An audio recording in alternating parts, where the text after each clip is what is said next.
Boa noite, gente.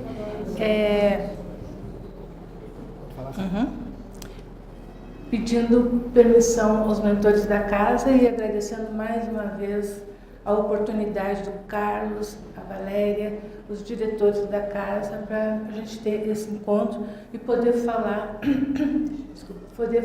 sobre um tema que todos nós, mais cedo ou mais tarde, a gente vai ter que se confrontar.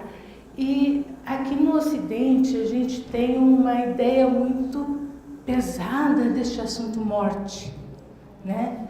E os orientais, eles já fazem estudos já avançados sobre este tema. E isso que eu estou passando para vocês hoje, que eu vou passar, ele tem duas, quer dizer, tem várias fontes. Uma dessas fontes é dois dos maiores clarividentes que já existiram na face da Terra, que é Geoffrey Hodgson. Aqui é o livro, um dos livros, né? Um grande yogi, teósofo e clarividente excepcional. Outro também clarividente excepcional. É impressionante tudo que... Existem várias obras dele, né?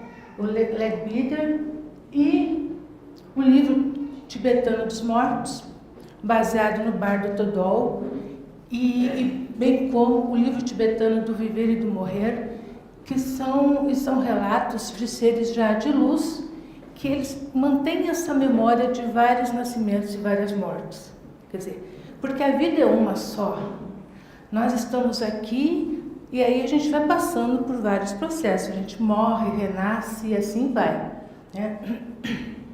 Então, aqui são as fontes de onde está retirada essa reflexão.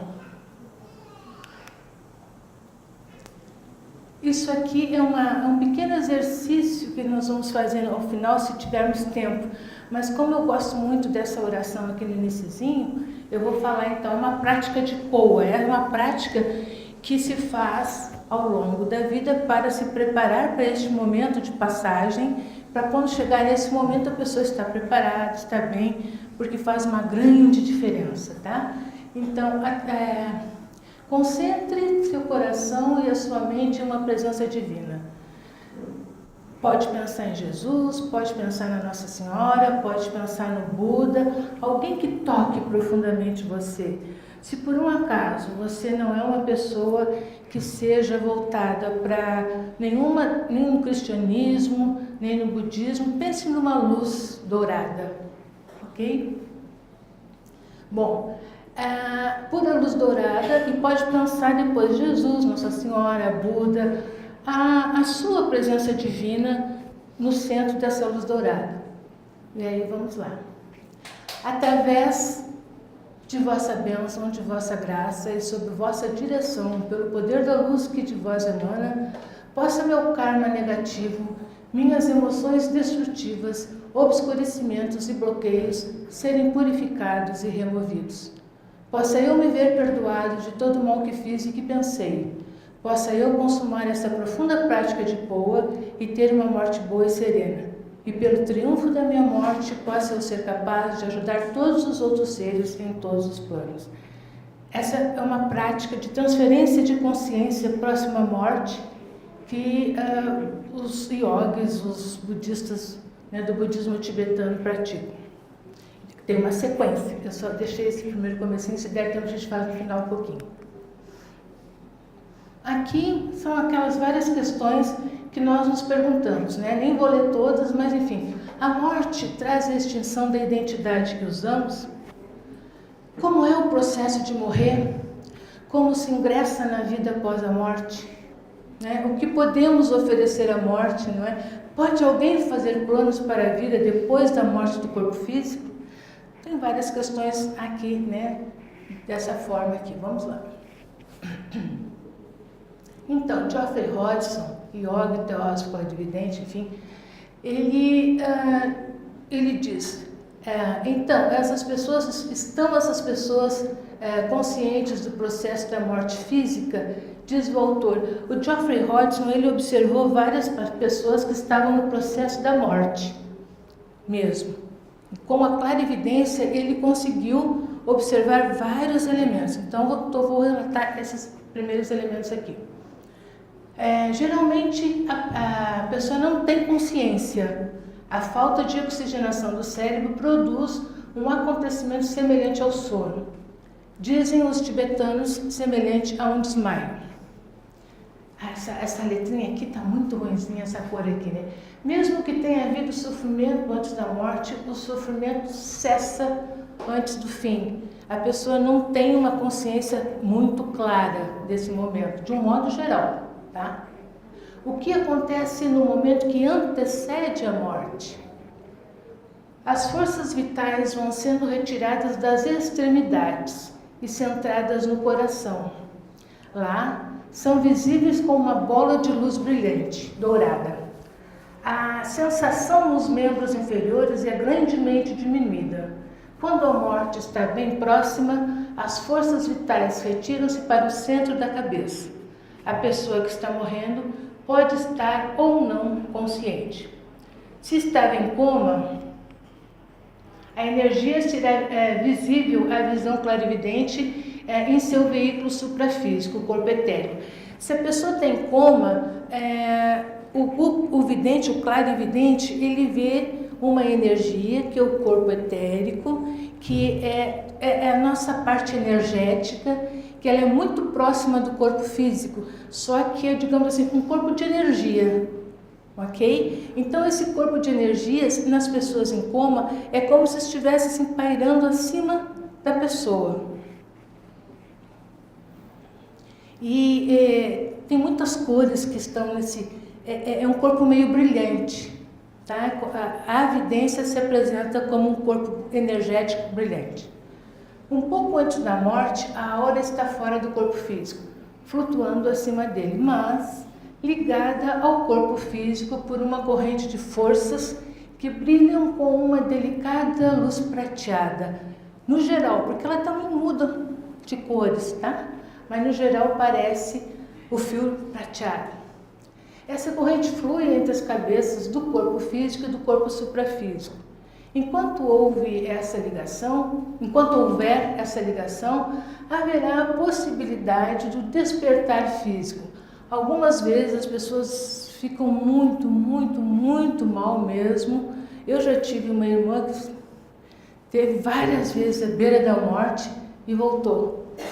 Porque esse cordão de prata não tinha sido rompido, mas ela estava assim, ali era, né? Ninguém entende.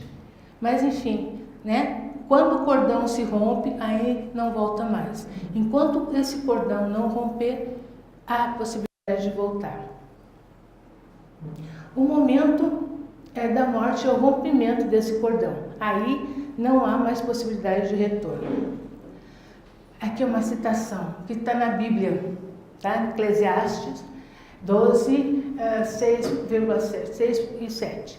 Antes que se rompa o cordão de prata, está na Bíblia, e se quebre o copo de ouro, e se despedace o cântaro junto à fonte, e se quebre a roda junto ao poço, e o pó volte à terra como era, e o espírito volte a Deus que o deu. Tá? O cordão de prata está na Bíblia, inclusive.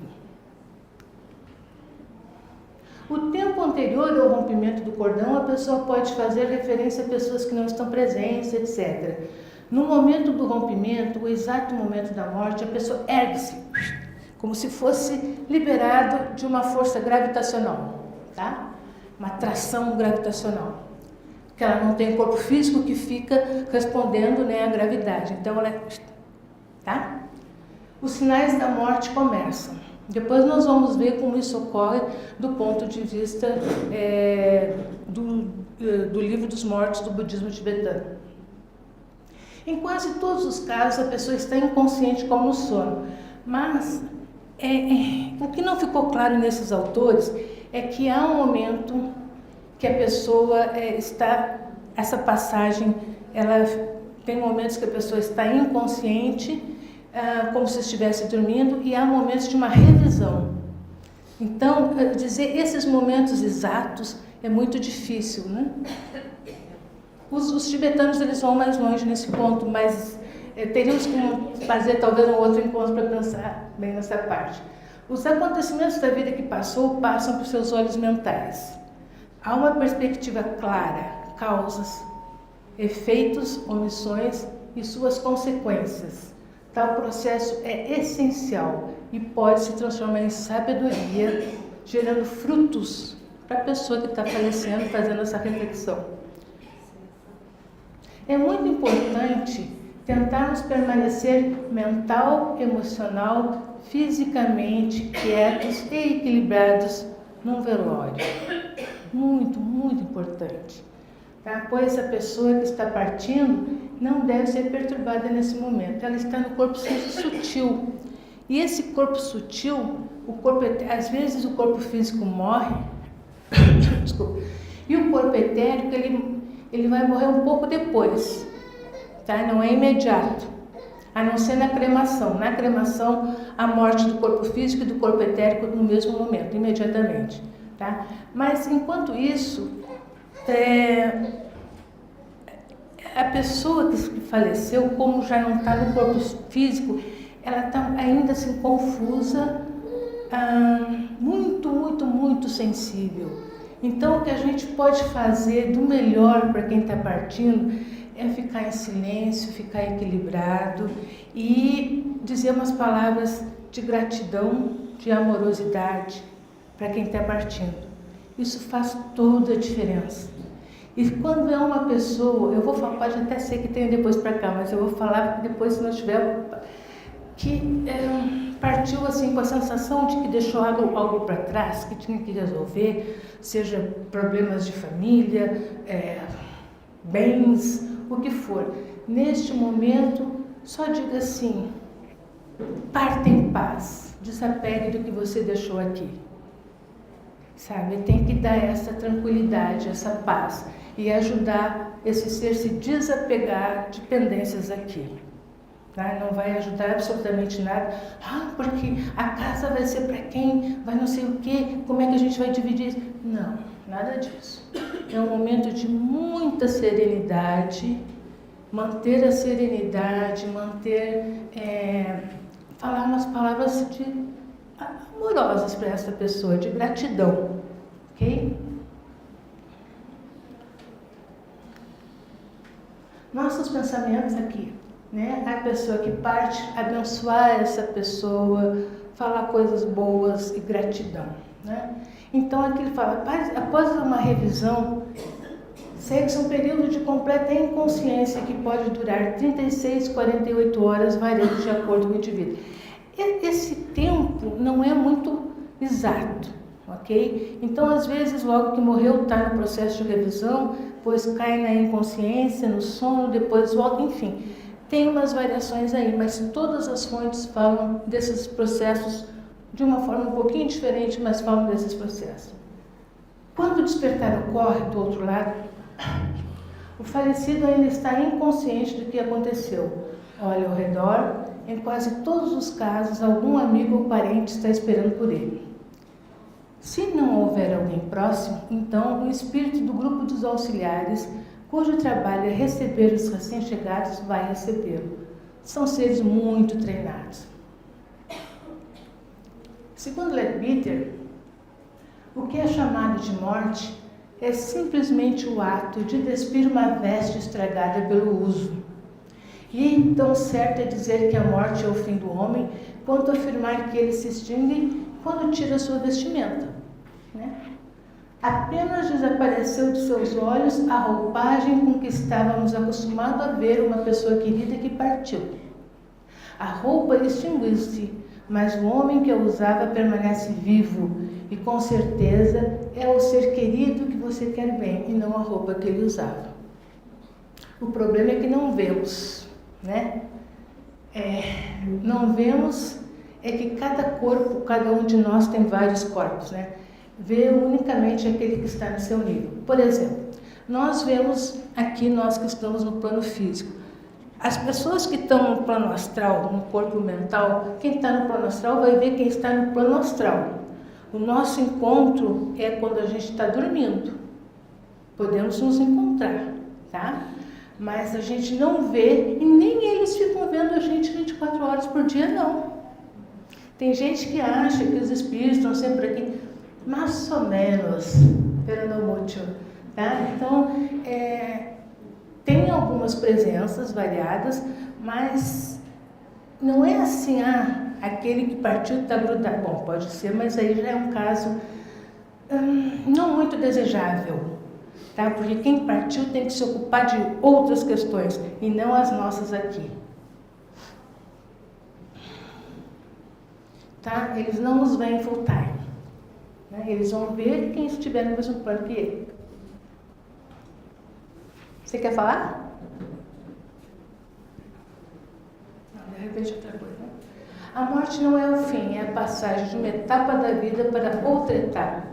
Inclusive, os mortos estão, em grande parte, em um plano que não são visíveis, mas estão próximos. O plano astral não está muito longe de nós, não. Tá? Só que a gente não vê, a não ser quem tem evidência. Tá? O inferno que existe é o homem que fabrica para si mesmo. Poderíamos talvez fazer um outro momento para falar sobre isso, mas tudo é mente. Então, quando se faz aqui meditação, quando a gente tenta serenar a mente por aqui, né, não seguir os pensamentos de qualquer forma, é um treinamento fundamental para a nossa mente, certo? Então, a gente saber que não deve seguir por uma ideia ruim, e nem boa, porque ainda pode ser tudo fruto de ilusão, mas a gente vai subindo a um nível cada vez maior para ter uma compreensão melhor de tudo isso. Se a memória fosse contínua, não existiria morte. E tem alguns livros que eu estou trazendo aqui para você, aliás, esses 4 aqui, eles têm memória, vários autores que escreveram nesses livros têm memórias contínuas, tá? Não se deve consultar o falecido. Às vezes a gente acha, meu pai me ajuda, não sei o que, fulano, doutor. Não. Peça por alguém, um santo da sua confiança, peça para alguém assim, alguém que você já sabe que já está num plano bem evoluído, que já tem luz, que já é da luz. Peça para Deus, peça para Jesus, peça para Nossa Senhora, peça para Buda ou para os Bodhisattvas, enfim. Mas a pessoa que faleceu não se deve pedir nada para quem faleceu, a não ser mandar um pensamento de amor. Quando você dormir de noite, pense nessa pessoa com muito amor e tenha um encontro amoroso e pronto. Não peça coisas, tá? Ele está tentando subir para outras esferas superiores, não pode ficar aprisionado por as nossas questões terrenas. O sono é o irmão gêmeo da morte. Quando o corpo físico dorme, o corpo que usamos depois da morte está desperto. Assim, o mundo depois da morte é familiar. A diferença entre o sono e a morte é que no sono temos aquele cordão de prata, né? E na morte nós não voltamos mais para o corpo físico, claro que no sono sim. Depois nós vamos ver as divisões dos corpos. O plano astral tem habitantes humanos, angélicos e muitas outras formas visíveis para quem é do plano astral. Tem uns monstrinhos lá também, tem umas... nem tudo é maravilhoso, tá? E tem um mental superior e depois os outros planos que já é o que nós chamaríamos de céu. O Devachan, como chamam o Devachan. Tá?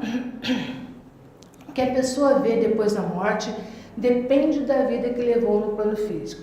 Cada um vê pelas janelas que tem, seu caráter, seu temperamento. Um indivíduo amigável, de bem com a vida, desperta em um lugar alegre, de bem com a vida, né?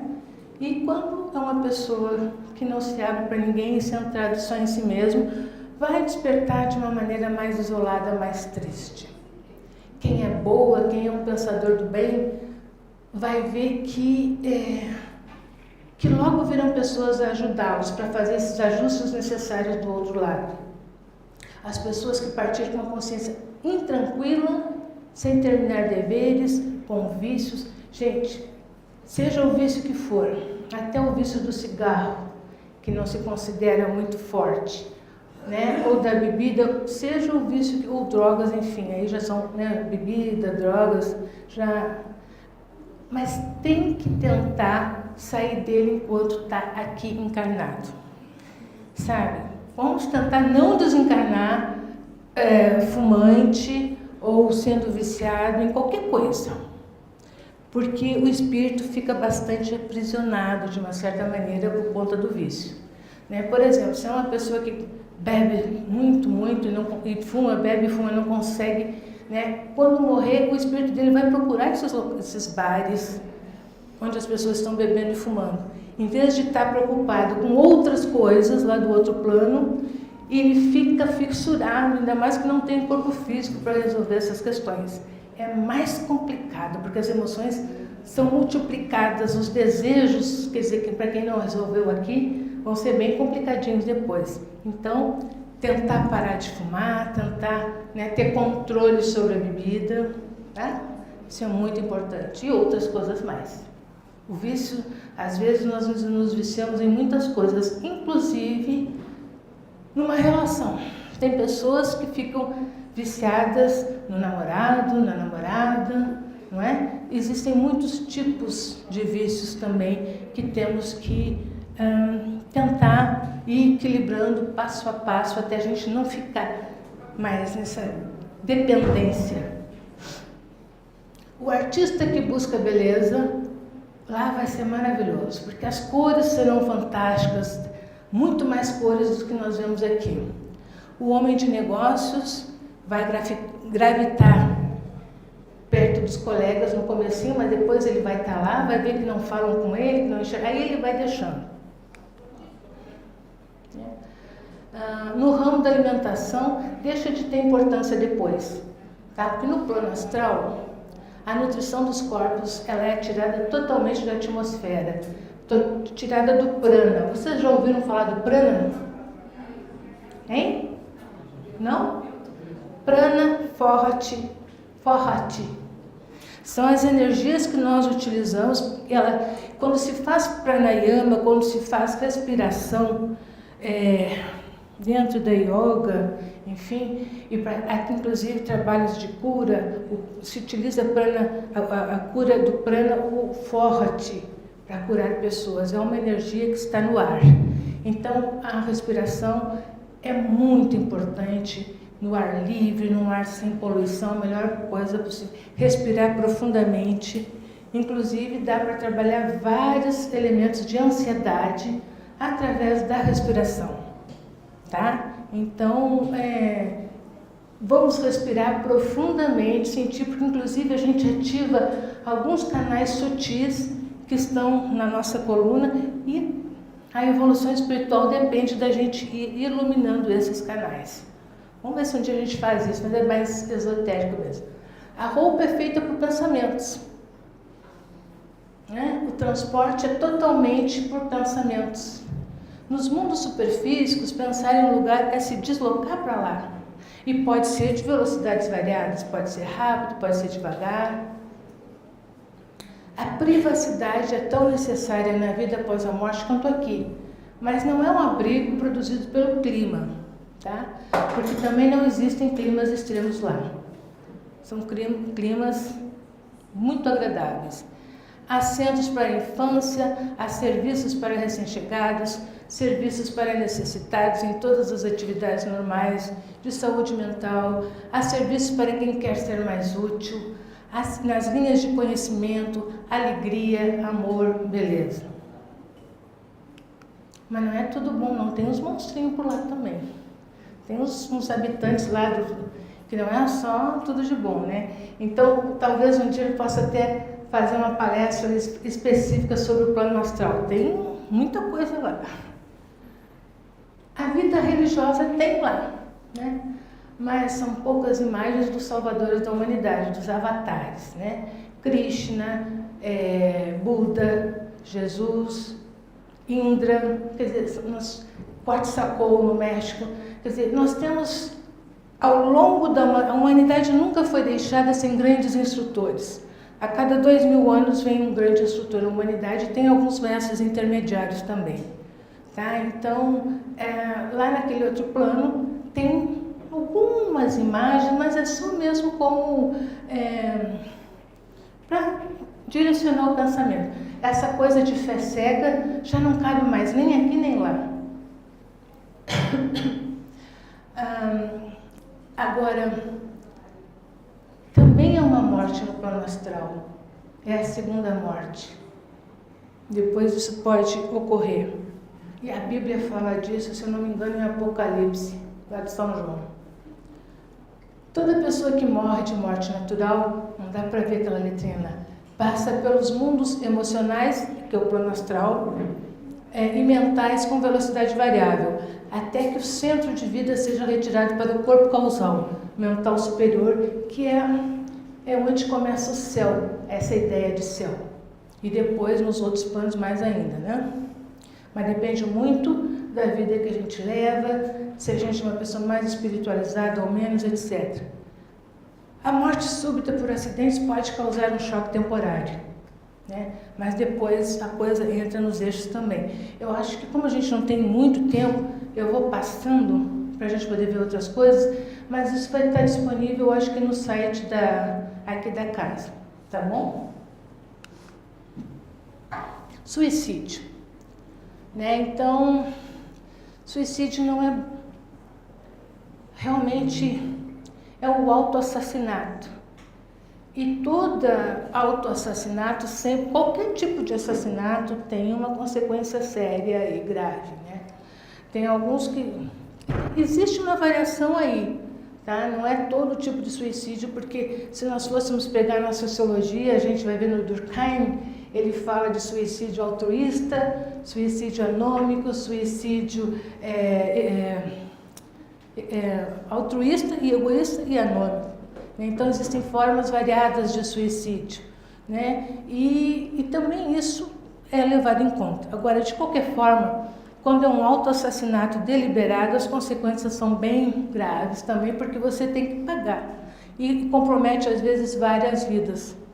Tá? E deixa eu ver aqui, eu tinha uma coisa para falar isso aqui. Não sei, daqui a pouco vem então, que eu queria comentar aqui com vocês, tá? Então, às vezes a pessoa vai nascendo e renascendo com defeitos, com problemas de ordem física, de ordem mental, para ir purgando, não é castigo.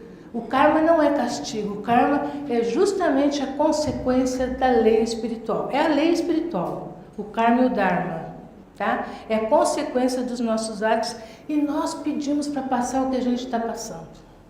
Às vezes é duro aceitar isso, porque às vezes a gente tem momentos na vida com muitos problemas. Nós pedimos para passar isso, só que a gente não lembra. Tá? A gente não lembra, então a melhor coisa que a gente tem que fazer é aguentar firme quando a coisa for muito forte. E se der para mudar para melhor, vamos mudar. Ninguém é obrigado a sofrer só por sofrer. Mas como é que a gente pode mudar? Se abra para o mundo, faça o bem para outra pessoa.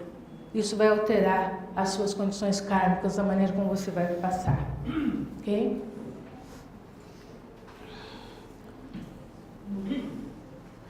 Todas as dores que nós causamos aos outros, ou assim, aos outros ou a nós mesmos, a gente vai ter que pagar, né? Mas uma coisa que eu queria dizer, quando a gente fala em suicídio, não é só a pessoa que pega uma arma e atira na própria cabeça ou que provoca essa morte assim.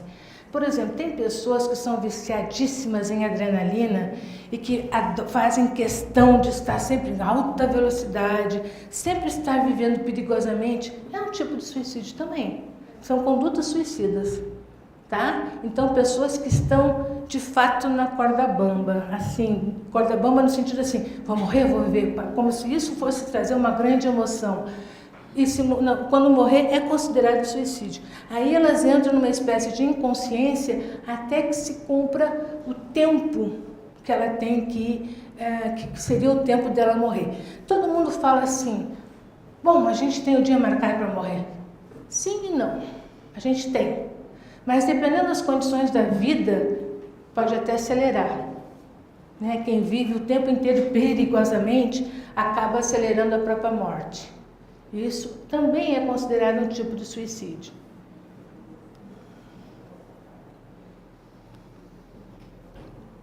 são os nossos 7 corpos.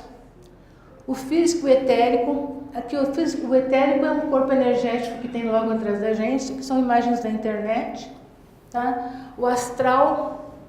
Aqui tem o mental inferior, que também, digamos, é uma camada do astral. E depois tem o mental superior, que entra um pouco aqui no causal também. O mental superior já seria o céu.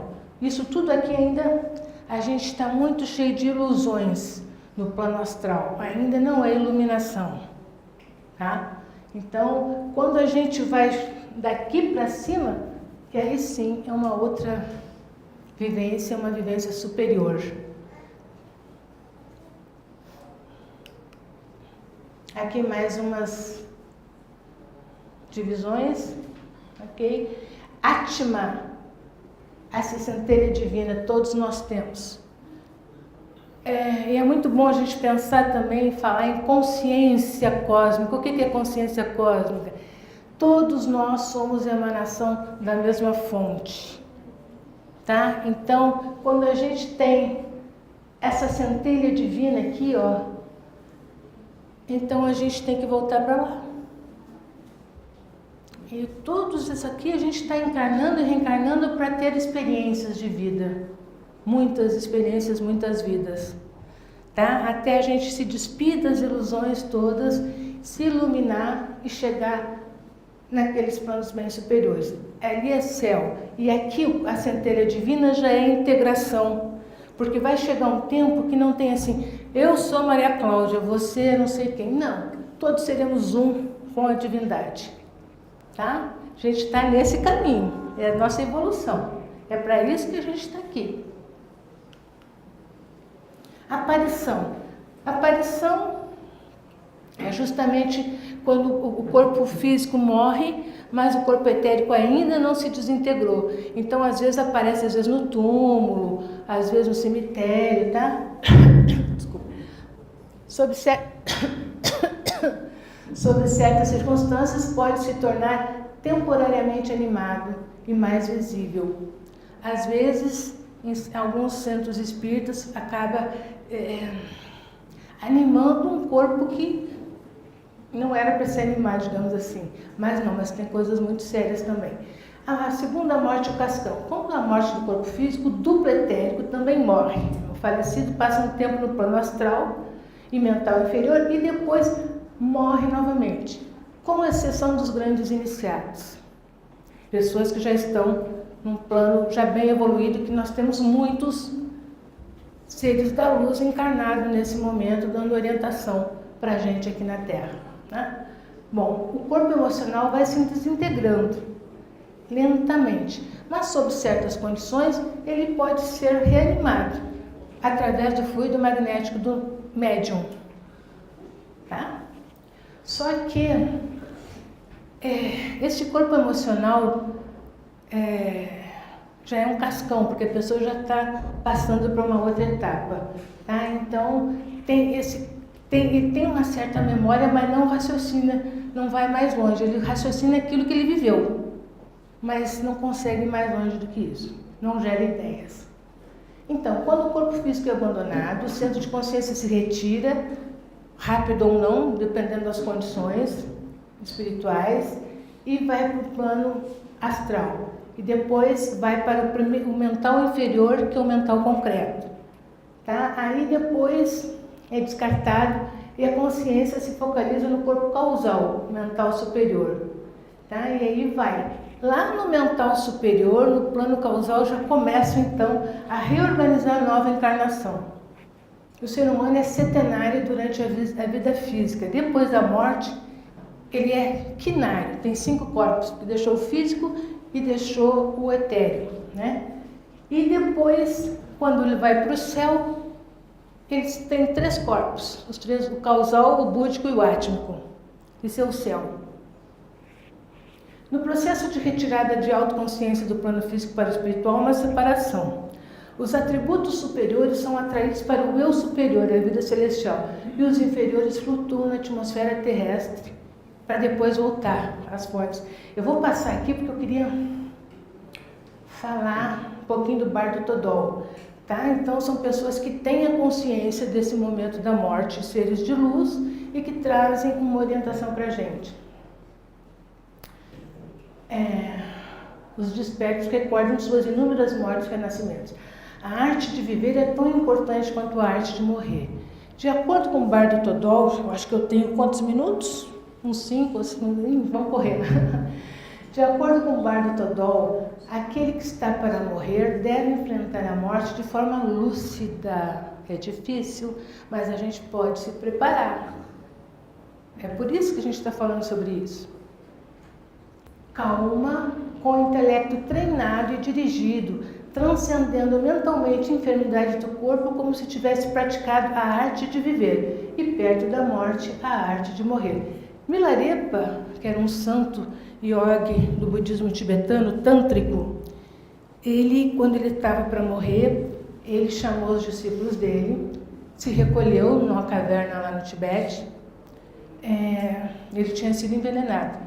Aí, nisso, ele sentindo as dores e tudo mais, ele chamou todo mundo, orientou todo mundo, né? Compôs uma canção para a morte, dando boas-vindas, encarando como natural e inevitável, né?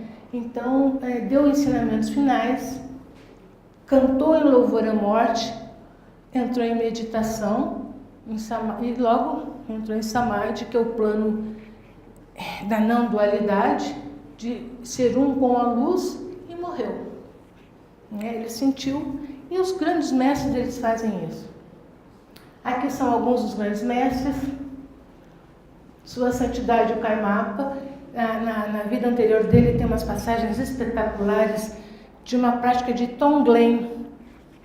Aqui o Dalai com Karmapa, Sua Santidade o Dalai Lama e Sua Santidade o Karmapa. Eles já são bodhisattvas de 8ª terra, quer dizer, eles sabem tudo isso que a gente está falando aqui, eles que ensinam pra gente. Tá? Já estão assim num plano. Aqui, meu mestre, um dos meus mestres, no budismo tibetano, Kensur Choki Nangpa Rinpoche. Aqui é um outro mestre, um Sattahata, um ser de luz também, né? Já está no plano já. Esses seres aqui, eles estão vindo para orientar. Esse aqui é maravilhoso. Esse aqui eu acho que já partiu. Aqui é um mestre do plano crístico. Um mestre do plano crístico. Provavelmente um grande avatar também. Esse aqui é discípulos, enfim. Sattahata. São seres que não precisam mais voltar. Eles vêm para ajudar a gente. Aqui o melhor, aqui não está bem correto. Se a gente pudesse ter uma posição para morrer, o ideal seria a postura do leão deitado. E seria interessante, primeiro, segurar um pouco aqui nesses lugares da garganta, nessas artérias aqui onde tem a pulsação, e quando deitar, tampar a narina direita, por causa de uns canais sutis que tem no corpo, que tem umas ilusões kármicas. Quando a gente estiver para morrer, se der para fazer isso, lembrar de deitar, ficar tranquilão, fechar a narina direita, isso é muito bom, tá? Vai evitar algumas ilusões kármicas por aí. Sim, uma coisa muito importante, não vai dar tempo para ver tudo isso aqui. Depois vocês leiam, tem o momento da dissolução, quando a terra se vai ao corpo, depois quando a água resseca tudo, depois quando o ar dá a sensação que está sendo varrido assim, sabe? Que a gente está voando com o vento, enfim. E o fogo também é uma sensação de calor e tal. Vocês leiam depois isso. Mas queria dizer o seguinte, vai ter momentos, os seres de luz, assim que eles morrem no corpo físico, eles vão fazer o POA, é uma prática de luz, essa da luz dourada, né? Mas se eles enxergarem a clara luz logo nesse momento, a iluminação é imediata. Então eles já chamam caminho perpendicular. Já é uma iluminação imediata, já se funde com a grande energia, né, do universo. Tá? Agora, se a gente, por causa do nosso karma, etc, se a gente não estiver preparado, vai ter outros momentos, vão aparecer luzes E são luzes que vai aparecer luz do norte, luz do sul, luz do leste, luz do oeste. A primeira luz aparece uma luz azul brilhante, translúcida, e uma luz branca opaca. Se alguém se lembrar, escolha a luz azul brilhante, transparente, por favor, tá? Que é uma das formas de liberação. Depois vai aparecer uma luz vermelha, translúcida, brilhante, e uma outra vermelha opaca. Sempre a vermelha, translúcida, brilhante. Depois aparece uma luz verde, também opaca e sempre na brilhante. Uma luz amarela, que são os elementos, tá? Então, sempre vendo essa luz brilhante, transparente, não opaca. É claro que, se o nosso karma não for bom, a gente vai sentir às vezes até medo. Imagina, estou lá, estou morrendo, vejo uma luz vermelha. O que é isso? Seu inferno? Não. Tem a opaca e tem a brilhante. Vamos tentar, né? Sempre pela luz transparente e gloriosa, a clara luz. É a luz que isso vai favorecer um renascimento muito, muito evoluído para nós, para a gente seguir no caminho do Dharma, né? Dos ensinamentos e da evolução espiritual. Aqui eu estou falando da dissolução, mas já chegou a nossa hora, daqui um pouco o Carlos vai vir aqui, né? Então, quando há o momento da morte, na terra, que o corpo vai perdendo a força e tal, no ar, isso vocês vão ler. Essas práticas tibetanas, do Tonglen e a do Poa, são das coisas mais espetaculares que eu já vi. Tonglen significa dar e receber. Então, por exemplo, hoje eu pratiquei para uma pessoa que estava doente. Então, claro que eu faço as minhas orações, eu peço assistência e tal, no Bodhisattva, etc e tal. E tem um momento que eu vejo uma pessoa que está com sofrimento e tal, então eu concentro em retirar todo o sofrimento, toda a dor dessa pessoa. Eu concentro isso como se fosse uma fumaça negra escura. Eu inspiro isso, essa fumaça, eu faço uma transmutação no chakra do coração e depois eu devolvo luz para essa pessoa. Isso tem curado muita gente e a gente se cura muito mais ainda quando a gente faz para o outro, né? É uma prática linda que a gente pode fazer para a gente mesmo. Por exemplo, se você tem problemas, então você separa um lado A, muito bom o seu, e um lado B. Aí você pratica esse lado B que não está bem, que está com problemas, que sente culpa, que sente isso, que sente aquilo outro. Você inspira como uma fumaça negra, quente, úmida, tudo, né? Suja, e depois você expira luz, trazendo aquilo que você mesmo precisa. É muito bom fazer para as pessoas que estão à beira da morte e para pessoas que estão doentes. E se a gente está doente, a gente fazer para o outro, a cura vai ser, rapidinho, rapidinho, rapidinho. É uma prática linda do Tonglen.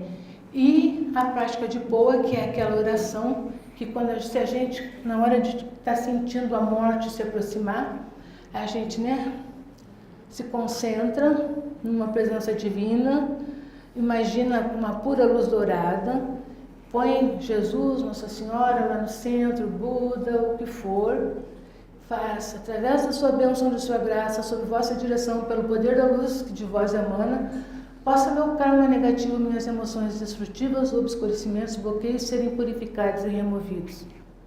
Possa eu me ver perdoado de todo o mal que fiz e pensei.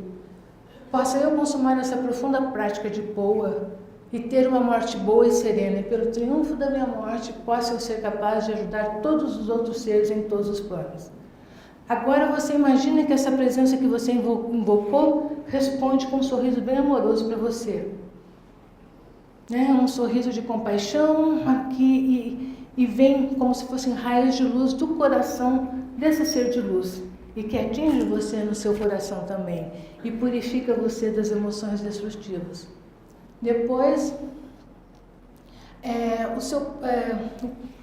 de cada um de nós, quando chegar o momento, a gente mentalizar que está se dissolvendo na luz, o nosso próprio corpo.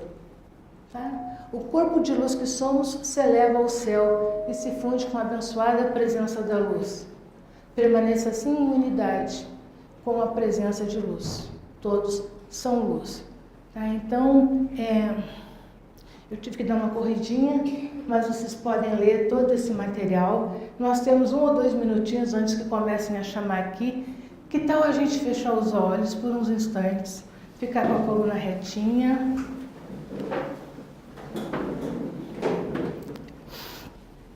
Vamos inspirar profundamente,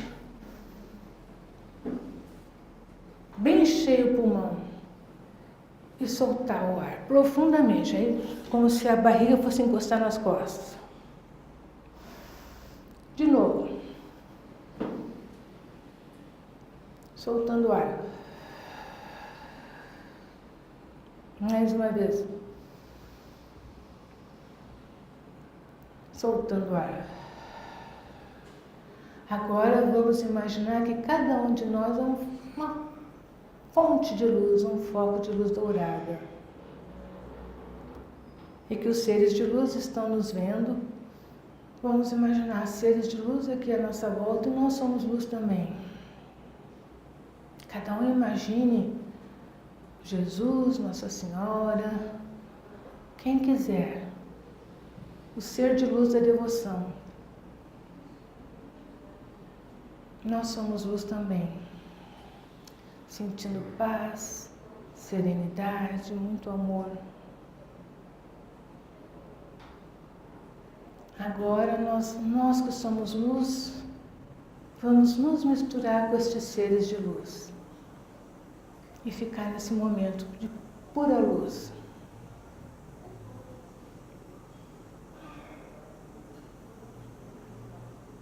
Luz dourada, resplandecente.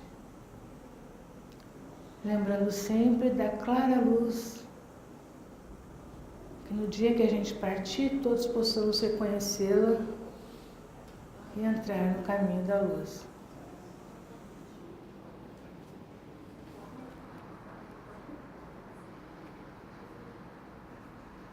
Muito obrigada a vocês. Namastê, Tashi Delek.